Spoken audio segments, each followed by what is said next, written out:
Bem, espero que você tenha gostado da introdução. E agora eu vou falar sobre algumas aplicações da sequência Fibonacci, né? Aplicações na biomatemática. Ah, Como você viu lá no vídeo, né? O problema surgiu, não foi muito bem, aqui na verdade foi uma paródia, né? Mas surgiu quando o Fibonacci teve um problema de calcular uma população de coelhos, né? Com umas três condições a ser estabelecidas, né? Que você deve ter lido na carta ali, mais ou menos, né? Se entendeu a letra ainda. É, E ele concluiu que após um ano, né, após 12 meses, aquela população de coelhos chegaria a 144. Perfeito. E aqui então vou apresentar a sequência de Fibonacci formalizada matematicamente, como vocês devem ter visto mais ou menos no quadrinho, né? Tinha como piorar, né? E piorou. E piorou muito, né? Bem, então vamos lá. Vamos falar sobre a sequência de Fibonacci, falar sobre o número de ouro, o número φ, né? Um número que aparece muito na biologia e tem várias coisas, né? Aqui eu destaquei duas. Destaquei a proporções no corpo humano e destaquei também a disposição de sementes e gerações. Mas ela vai desde da criação de galáxias, desde a formação de plantas, da formação de de outras plantas também, sem ser o girassol, de outros animais, sem ser o ser humano. Não, de outras. De animais, né? O ser humano não é animal. Ok. Então vamos lá. Aqui tá o Fibonacci, vocês já estão cansados de ver. Ok. Sequência de Fibonacci. Aqui tá a definição, né? Vocês já estão cansados de ver ela também. Vou falar sobre o número de ouro aqui. Aqui tá a definição. A soma do próximo número é sempre a soma dos dois anteriores, como a gente pode ver aqui, né? 1 em 1 dá 2, 2 em 1 dá 3, e enfim, vai indo. E o 144, né, que é o 12º termo da sequência, né, que a gente tinha visto antes. Aqui a gente tem o Leonardo de Pise, também chamado de Fibonacci. Ok, agora vamos ver o que tinha no quadrinho, né, que... ainda não, ainda não. Ok, aqui tem um gráfico de n e o elemento da sequência, do enésimo termo da sequência f de n, ok? Aqui eu só liguei os pontos, só interpolei, né? Mas a gente tem que o 12º é exatamente 144. Aqui só o gráfico de f de n. O que está interessante aqui é esse gráfico aqui da direita, que ele retrata a razão de fn por fn mais 1, ok? E o que acontece? Essa razão, observando aqui, ó, a gente tem que ela tende para algum número, que esse número eu estou chamando de φ. E esse número é aproximadamente 1,618, aproximadamente. Uh, a gente tem 1 por 1 dando 1, 2 por 1 dando 2. Depois a gente tem 3 por 2 dando 1,5. E vai indo, né? Depois vem 5 por 3 e vai indo, é sempre Fn mais 1 dividido por Fn. Ok. O que acontece? A gente tem que isso aqui está tendendo para esse número φ aqui, né? Que eu destaquei. Aqui tem alguns elementos dessa sequência aqui, né? Na verdade, a gente tem todos, né? Que são os 12 primeiros elementos dessa sequência aqui, dessa razão. E observe, ok? É importante isso. Não, depois eu volto aqui. Vamos seguindo aqui. Porque agora vamos falar sobre a demonstração do número de ouro. O que é o número de ouro e a demonstração dele? Bem, o que é a relação do número de ouro com a sequência de Fibonacci? Basicamente, se a gente cria uma sequência aqui, f de n dividido pelo seu anterior, que é fn menos 1, o limite dessa sequência é o número de ouro. Essa é a relação da sequência de Fibonacci com o número de ouro. E o número de ouro ele é exatamente raiz de 5 mais 1 sobre 2. E a gente está aproximando aqui para 1,618, que é o limite dessa sequência. Ok? Antes de a gente prosseguir, vamos ver uma demonstração aqui, né? É tão bonita a demonstração. É uma prova, né? Vamos ver como é que conclui isso, né? Bem, para concluir isso é até que um tanto fascinante. Primeiro você observa que o elemento dessa sequência está entre 1 e 2, né? A gente viu aqui nesse gráfico, está sempre entre 1 e 2 aqui, né? É importante isso. Ah, Portanto, vai existir o limite dela e é maior que zero. Por quê? Por que existe o limite dela? Porque por causa que toda subsequência toda sequência monótona limitada é convergente. Aqui no caso, a gente tem que ela é limitada, né? E ela é monótona, claramente, né? Só que não. Por quê? A sequência, sim, ela não é monótona, mas sim ela tem sequências, subsequências monótonas, que é do números pares e números ímpares. A gente tem que a sequência dos números pares e dos números ímpares são monótonos. Portanto, a gente conclui que ela é convergente por causa dela ter duas subsequências, que a soma dos elementos dessas duas sequências dá a sequência total. Então a gente conclui que a sequência total ela é convergente. Ok? Perfeito. Aí, como a gente sabe que ela tem limite, vamos denotar esse limite aqui por φ. E uma coisa também muito importante, né, para a gente conseguir demonstrar essa igualdade, a gente sabe, olha, a gente sabe que ela tem limite e a gente vai descobrir o limite dela só sabendo que ela é limitada, que ela tem limite, né? Isso é um tanto curioso. Como? Seguindo essa relação aqui. A gente tem que o enésimo termo dessa sequência, ele é igual a isso, né, por definição. E por definição da sequência de Fibonacci, vamos voltar aqui. Aqui, lembra que Fn é igual a Fn-1 mais Fn-2? A gente conclui isso aqui, tem essa igualdade, portanto, isso aqui, né? 1 mais Fn-2 dividido por Fn-1. Só que isso aqui é justamente o enésimo menos 1 termo dessa sequência elevado a menos 1. É o inverso dele, que é o que a gente tem aqui, né? Curioso isso aqui, né? Porque isso aqui vai ser o ponto-chave para descobrir o valor do número de ouro. Porque segue de 2. Segue de 2 ainda não. Vamos ver aqui, ó.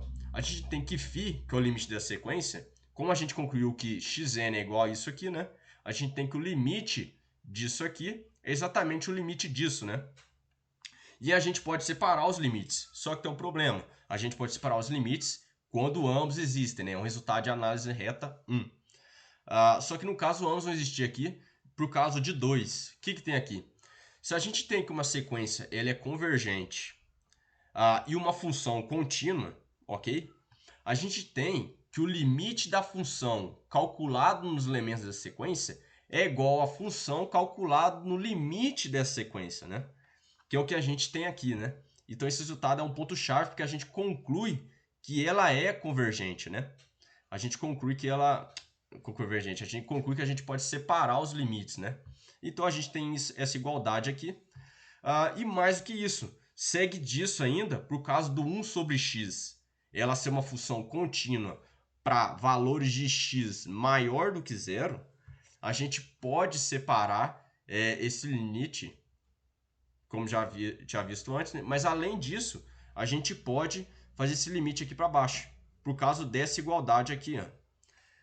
Então a gente conclui isso e magnificamente, né? A gente, se o limite de xn é φ, com certeza o limite de xn menos 1 também é φ, né? Não muda nada, subtrai 1 ali.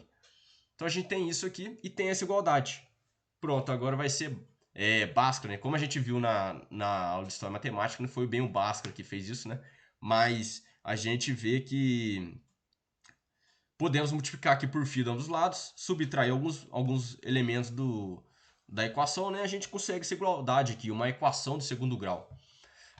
E agora acabou a demonstração, né? É só determinar os valores de φ, que vai ser justamente raiz de 5 mais 1 dividido por 2 a solução, né? Só que também tem outra raiz, só que ela vai ser negativa, então não vai servir de nada para nós, porque a gente sabe que o limite ele é maior que zero, né? Nesse caso. E aqui está o valor do número de ouro, né? Esse φ aqui.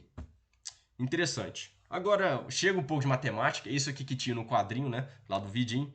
Vamos ver agora as explicações na biomatemática. E tem as relações do número de ouro com o corpo humano.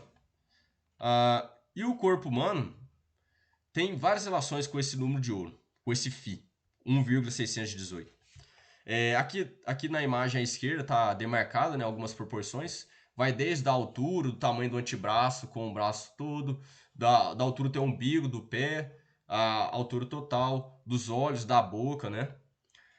E chega a ser, e φ aproxima essas razões, né? Você pega, por exemplo, a altura do pé até o umbigo e a altura total e divide, dá aproximadamente 1,618. Só que não são todos que dão isso, né? Como a gente vai ver daqui a pouco. E aqui embaixo, aqui do lado direito, tem o Homem Vitoriano, feita por Leonardo da Vinci. Não tem essa folhinha aqui, né? Eu só tapei aqui um negócio. Mas o que acontece? O Homem Vitoriano foi feito por Leonardo da Vinci e ele fez essa imagem aqui, esse desenho, de acordo com as proporções de um ser humano homem perfeito.